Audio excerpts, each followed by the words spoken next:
మాకు తెలిసినటువంటి ఒక తమ్ముడు రక్షించబడము అసాధ్యము అని చెప్పి కొంతమంది మాతో అంటూ ఉండేవాళ్ళు. అయితే ఆ తమ్ముడు ఎటువంటి వాడు అంటే, ఒక సమయానికి చర్చి ముందు నుంచి వెళ్తే ఈ యొక్క గాలి తగిలి నేను మళ్ళీ యేసు ప్రభువుని నమ్ముకోవాల్సి వస్తుందేమో అని చెప్పి ఈ యొక్క మా చర్చి ముందు నుంచి కూడా వెళ్ళడానికి ఇష్టపడేవాడు కదంటే, అతను ఒక ద్వేషభావముతో యేసు ప్రభు అంటే ఒక ద్వేషభావంతో ఉన్నటువంటి తమ్ముడు.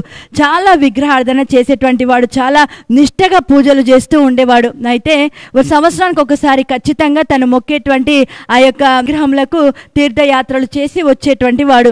అయితే రక్షించబడినటువంటి తన బంధువుల్ని చూసినప్పుడు వాళ్ళని హేళన చేస్తూ వ్యతిరేకంగా మాట్లాడుతూ ఉండేవాడు ఆ వ్యక్తి. అయితే ఒక సమయానికి ఆ యొక్క పిల్లలు వచ్చి మాకు చెప్పినారక్క, ఈ యొక్క వ్యక్తి ఈ విధంగా మాట్లాడుతున్నాడు, వ్యతిరేకంగా హేళన చేస్తూ ఉన్నాడు అన్నప్పుడు, దేవునికి అసాధ్యమైనది ఏది కూడా లేదమ్మా, మనం ప్రార్థన చేద్దాము, దేవుడు దర్శించటానికి దేవుడు సమర్థుడని. అలాగే మేమందరం కూడా ప్రార్థన చేయడం మేము ఆరంభించినప్పుడు ఒక పరిస్థితి ఆ యొక్క జీవితంలో తాకింది. ఏ తప్పు చేయలేదు, కానీ ఆ యొక్క వ్యక్తి జైలుకి పంపబడ్డాడు. తను అనుకున్నాడు తనకి డబ్బు సహాయం చేసే వాళ్ళు చాలా మంది ఉన్నారు కనుక బెయిల్ మీద బయటికి నేను వచ్చేస్తాను అని చెప్పి చాలా ధీమాగా, చాలా గర్వంగా ఉన్నాడు. ఎవరిని కూడా ప్రార్థన సహాయం కూడా అడగలేదు. అయితే తను ఎవరి మీద అయితే నమ్మిక ఉంచి ఉన్నాడో, ఎవరైతే డబ్బులు ఇచ్చి బెయిల్ ఇప్పిస్తారని చెప్పి నమ్మినాడు, వాళ్ళు ఒక సమయానికి చేతులు ఎత్తేసినారు. ఆ యొక్క పోలీసులు అన్నారు, నువ్వు కానీ ఈ యొక్క పరిస్థితుల్లో నువ్వు ఏది చెప్పకపోతే, ఏ ఇన్ఫర్మేషన్ మాకు ఇవ్వకపోతే నిన్ను మేము బాధ పెడతామన్న విధంగా చెప్పినప్పుడు ఆ యొక్క వ్యక్తి చాలా భయపడ్డాడు.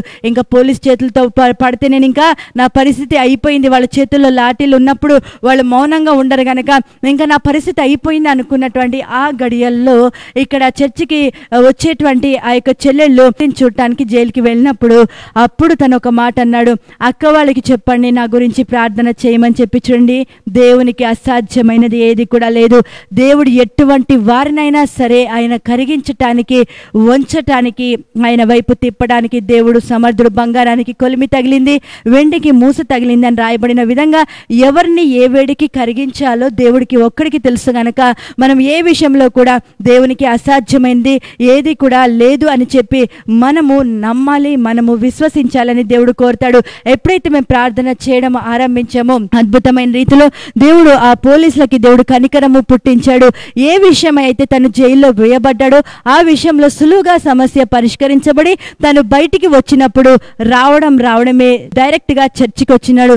చర్చికి వచ్చి దేవుని సన్నిధిలో తల ఉంచి, అక్క యేసు ప్రభువే నిజమైన దేవుడు, ఈ ఆపత్కాల పరిస్థితుల్లో నేను నమ్మిన వాళ్ళు ఎవరు నాకు సహాయం చేయలేదు, ఏ డబ్బు నాకు సహాయం చేయలేదు, కానీ యేసయ్య నన్ను విడిపించాడు అని చెప్పి తల ఉంచి ప్రార్థన చేయించుకొని యేసయ్యను ఒప్పుకొని బాప్టిజము తీసుకొని ఆ కుటుంబం ఎంతగానో దీవించబడింది. వాక్యం వింటున్న ప్రియులారా, ఈరోజు ఎలాగా అద్భుతం జరుగుతుందా, నాకు పిల్లలు పుడతారా, వీళ్ళు రక్షించబడతారని చెప్పి నువ్వు ఏ విషయంలో కూడా బాధపడద్దు. మన దేవుడు ఆకాశం అందున్నాడు, ఆయనకి ఇష్టమైనంత చేస్తాడు, ఆయనకు అసాధ్యమైంది ఏది లేదు అని చెప్పి నువ్వు నమ్మగలిగితే, నువ్వు విశ్వసించగలిగితే, ఆవగింజంత విశ్వాసం నీకు ఉన్నాడలా ప్రభు అద్భుతము చేస్తాడు.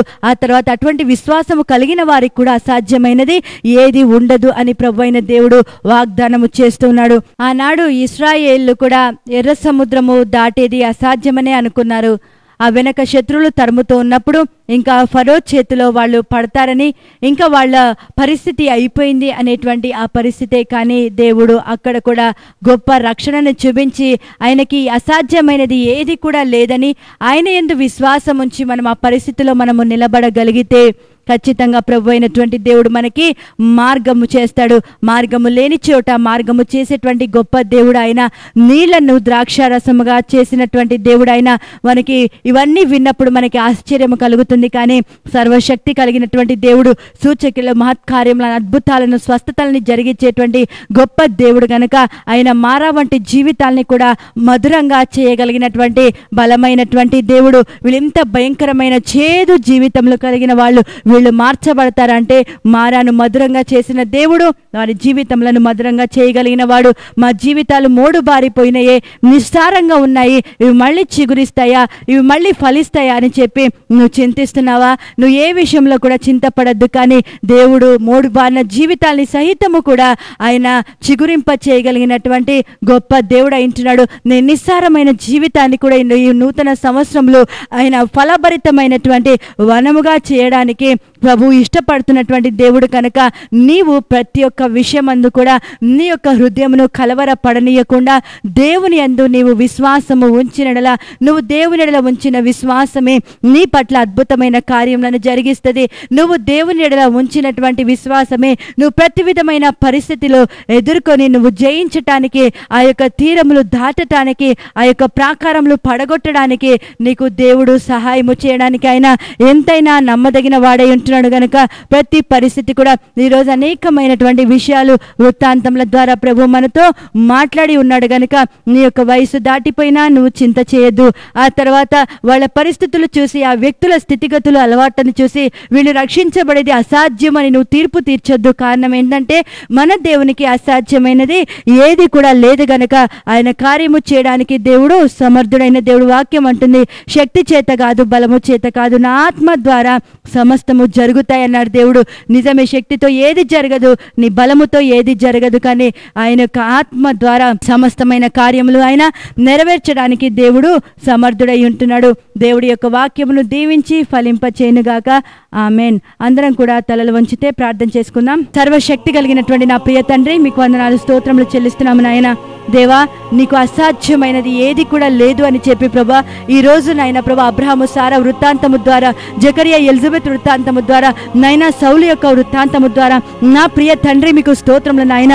అయ్యా నీకు వందనాలు. యవనసు వృత్తాంతము ద్వారా కూడా నాయన అయ్యా పరిశుద్ధులైన ప్రభా మీరు మాతో మాట్లాడి ప్రభా, మీకు అసాధ్యమైనది ఏది కూడా లేదని ప్రభా, దేవునికి సమస్తము కూడా సాధ్యమే అని నాయన అయ్యా మీరు సెలవిచ్చినటువంటి యొక్క వాగ్దానమును బట్టి నాయన మీకు వందనాలు. ఈ నూతన సంవత్సరంలో ప్రేమగల మా ప్రియ ప్రభువా, గత సంవత్సరం అన్నిట్లో కూడా ఏ విషయాలైతే బిడ్డనైనా ఇది నా జీవితంలో జరగడం అసాధ్యమని ప్రభనైనా కృంగిపోయి ఉన్నారో ప్రభా, దేవా బలహీన పడ్డారు నాయన అయ్యా, నా తండ్రి చింతిస్తూ ఉన్నారో ప్రభా రాజా, వారందరినీ కూడా నా ప్రియ తండ్రి నాయన ఈ వాక్యము ద్వారా మీరు బలపరిచినందుకు మీకు స్తోత్రం. నా జడని యేసు క్రీస్తు నామం పేరిట నా ప్రియ ప్రభు యొక్క బలమైన ఆత్మశక్తి వారి జీవితాల మీద యేసు క్రీస్తు నామములో నేను విడుదల చేస్తున్నాను నాయన. ప్రతి విధమైన అవిశ్వాసము కలగచే దురాత్మలు యేసయ్య నామం పేరిట నేను బంధిస్తున్నాను. నా జడని యేసు క్రీస్తు నామం పేరిట విశ్వాసము వారి జీవితంలో కలుగును గాక నాయన. ప్రేమగల నా ప్రియ తండ్రి, ప్రతి విషయమందు కూడా నా ప్రియ దేవ అయ్యా నీకు సాధ్యమే అని నాయన, నీకు సర్వము సాధ్యమే అని ప్రభా, నువ్వు భూమి ఆకాశములను సృజించిన దేవుడు గనుక నీకు అసాధ్యమైనది ఏది కూడా లేదు అని ప్రభా వాక్యం విన్న బిడ్డలు గ్రహించి నాయన ఆవగింజంత విశ్వాసం ఉంటే ప్రభా అయ్యా ఈ కొండవెళ్ళి సముద్రంలో పడవేయబడాలంటే అది నైనా ప్రభా పడవేయబడుతుందని వాగ్దానము చేసావు నాయన. అట్టి విధముగా నా ప్రియ దేవ విశ్వాసముతో ప్రతి పరిస్థితిని ఎదుర్కొని అసాధ్యమైన కార్యములు వారి జీవితంలో నాయన పొందుకోవడానికి బిడ్డలందరినీ కూడా నాయన బలపరచమని వేడుకున్నాను. వాళ్ళ బలహీన హృదయాలు నాయన అవిశ్వాసముతో ఉన్నారు, యేసు క్రీస్తు నామములో స్వస్థపడినట్లుగా నేను ప్రార్థన చేస్తున్నాను నాయన. దీర్ఘకాలిక వ్యాధుల నుంచి నాయన కన్నైన ప్రభువారికి యేసు నామం పేరిట విడుదల కలగాలని ఆజ్ఞాపిస్తున్నాను. నీ యొక్క ఆత్మశక్తి ద్వారా నా ప్రభా వారి దేహాలు స్వస్థపడినట్లుగా నేను ఆజ్ఞాపిస్తున్నాను నాయన. ఎంత మంది అయితే కనని గర్భాలు నైనా ఉంటున్నాయో అవి యేసు క్రీస్తు నామములో ఫలించును గాక నేను ఆజ్ఞాపిస్తున్నాను. ఈ నూతన సంవత్సరంలో యేసు నామములో వారి గర్భాలు దీవించబడును గాక. ప్రతి శాపం యేసు నామములో కొట్టివేస్తున్నాను. దేవా నీకు స్తోత్రం. కుమారుల సంతోషము గల తల్లులుగా వారు యేసు నామములో ఆశీర్వదించబడుదురు గాక నాయన. ఎంత మంది నా ప్రియ దేవ దేవ వయసు భయపడి వివాహాలు జరగవని కృంగిపోయినారు. యేసు నామములో నూతన సంవత్సరం నాయన వారి గడప యుద్ధకి మంచి ప్రపోజల్స్ నాయన యేసు నామములో వచ్చును గాక. ఈ ఆశీర్వాదము వారిని కలుసుకొనును గాక అని ప్రార్థన చేస్తున్నాను నాయన. ప్రేమగల తండ్రి నీకు స్తోత్రములు ప్రభా. విడిపోయినటువంటి కుటుంబాలు, కూలిపోయిన కుటుంబాలు నాయన యేసు క్రీస్తు నామములో కట్టబడినట్లుగా నేను ఆజ్ఞాపిస్తున్నాను. దుష్టుని యొక్క ప్రతి ప్రభావము నాయన కుటుంబ వ్యవస్థ నుంచి యేసు నామములో నేను పడగొట్టి లయపరుస్తున్నాను. దైవమా మీకు స్తోత్రం. ప్రతి ఒక్క బిడ్డలు యేసు నామములో దీవించబడుదురు గాక. ఎగ్జామ్స్ రాసిన బిడ్డలందరినీ మీ జ్ఞానముతో నింపి నాయన అయ్యా మంచి మార్కులు దయచేయండి. క్లాస్లో, స్కూల్లో, యూనివర్సిటీలో అయ్యా ఫస్ట్ ర్యాంక్ వచ్చినట్లుగా నా ప్రియ తండ్రి బిడ్డలు మీరు దీవించమని వేడుకుంటున్నాను. ప్రేమగల ప్రభు పరిచయలో ఉంచినటువంటి సేవకులు మీరు జ్ఞాపకం చేసుకోండి అయ్యా. మీరు దీవించండి, బలపరచండి నాయన. గత సంవత్సరం కంటే ఈ సంవత్సరం అధికమైనటువంటి నాయన ఆత్మల ఆదాయమును బిడ్డలకు మీరు దయచేయండి. దేవా ఎక్కడైతే చర్చలు కట్టబడుతున్నాయి కావాల్సిన ఆర్థిక సమృద్ధి యేసు నామములో బిడ్డకు అనుగ్రహించబడును గాక. నా ప్రభువా నీకు స్తోత్రం నాయన. నీ కృపల బిడ్డలు మీరు భద్రపరచండి నా దేవ. ఆశీర్వదించండి, ఆర్థిక ఇబ్బంది నుంచి విడుదల దయచేయండి నాయన. ఎవరికి రావాల్సిన ఆర్థిక సమృద్ధి యేసు క్రీస్తు నామములో నేను విడుదల చేస్తున్నానయ్యా. బిగపట్టబడిన ప్రతి దిక్కు యేసు క్రీస్తులో సడలించబడినట్టుగా నేను ఆజ్ఞాపిస్తున్నాను తండ్రి. మీరు కృప చూపండి. నాయన ఎంతమంది ప్రమోషన్ రాక బాధపడుతున్నారు. ఈ నూతన సంవత్సరమునైనా యేసు నామములో బిడ్డలకి నాయన ప్రభు ప్రమోషన్ ఇంక్రిమెంట్లు యేసు నామములో అనుగ్రహించబడునుగాక నేను ఆజ్ఞాపిస్తున్నాను. నా ప్రియ దేవానికి స్తోత్రం. నాయనా నీకు వందనాలు. అద్భుతమైన ప్రభా, మీరు చేసిన ప్రతి మేళ్ల కొరకు మీకు వందనాలు చెల్లిస్తాను. మీరు చేయబోతున్న ప్రతి మేలు కొరకు కూడా రాజా మీకు వందనాలు స్తోత్రములు చెల్లిస్తూ యేసుక్రీస్తు నామం పెట్టి అడుగుతున్నాను తండ్రి. ఆమేన్. దేవుడు మిమ్మల్ని సమృద్ధిగా దీవించునుగాక. ఆమేన్.